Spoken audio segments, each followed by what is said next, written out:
नमस्कार. यवतमाळ जिल्ह्यातील राळेगाव तालुक्यात असलेल्या स्मॉल वंडर हायस्कूल व ज्युनियर कॉलेज वडकी येथे 2 फेब्रुवारी ते 5 फेब्रुवारी दरम्यान 4 दिवसीय विज्ञान, चित्रकला आणि हस्तकला प्रदर्शनी उत्साहात संपन्न झाली. या प्रदर्शनीमध्ये विद्यार्थ्यांनी विज्ञानासोबतच सामाजिक जाणीवा जागृत करणाऱ्या विविध विषयावर कलाकृती सादर केल्या. वृक्षारोपण व संवर्धन, व्यसनाचे दुष्परिणाम, भारतीय संस्कृतीचे दर्शन, राष्ट्रीय एकात्मता, प्रेरणादायी व्यक्तिमत्व, निसर्ग समतोल आणि मोबाईल एक व्यसन यासारख्या विषयावर विद्यार्थ्यांनी प्रभावी मांडणी केली. सुमारे 350 ते 400 कलाकृतीचे सादरीकरण करण्यात आले असून विद्यार्थ्यांचा उत्स्फूर्त सहभाग पाहायला मिळाला आहे. भित्तिचित्र आणि चित्रकला स्पर्धांनीही प्रदर्शनात विशेष आकर्षण निर्माण केले.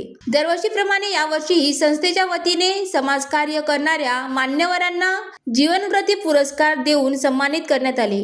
आनंदवन वरोरा येथील समीक्षा लेखक, कवी व सामाजिक कार्यकर्ते दीपक शिव तसेच माजी इंडियन एअरफोर्स अधिकारी व सध्या सेंट्रल बँक वडकी येथे कार्यरत असलेले राजेंद्र प्रसाद यांना पुरस्कार प्रदान करण्यात आला. समाजसेवक संजय काकडे यांनी, पंचायत समिती सदस्या प्रीतीताई काकडे, पत्रकार कैलास कोडापे, अमोल सांगानी तसेच विविध मान्यवरांनी प्रदर्शनाला भेट देत विद्यार्थ्यांचे कौतुक केले. केंद्र प्रमुख विशाल किनाके, सर्कल अधिकारी किनाके आणि विस्तार अधिकारी वेरागडे यांनीही उपस्थित राहून विद्यार्थ्यांना प्रोत्साहन दिले. परिसरात विविध शाळांमधील विद्यार्थी आणि पालकमंत्री मोठ्या उत्साहाने प्रदर्शनाची पाहणी केली. माजी विद्यार्थी राधिका बांगरे आणि प्रेरणा मोहता यांनीही उपस्थित राहून विद्यार्थ्यांचा उत्साह वाढविला. या यशस्वी आयोजनामागे कला शिक्षक पुष्पक माहुर्ले याचे मार्गदर्शन लाभले. प्राचार्य डॉक्टर मंजुषा सागर, अहमद शेख, शंकर मालखेडे तसेच विज्ञान प्रदर्शनासाठी मार्गदर्शन करणारे नितीन गवडी,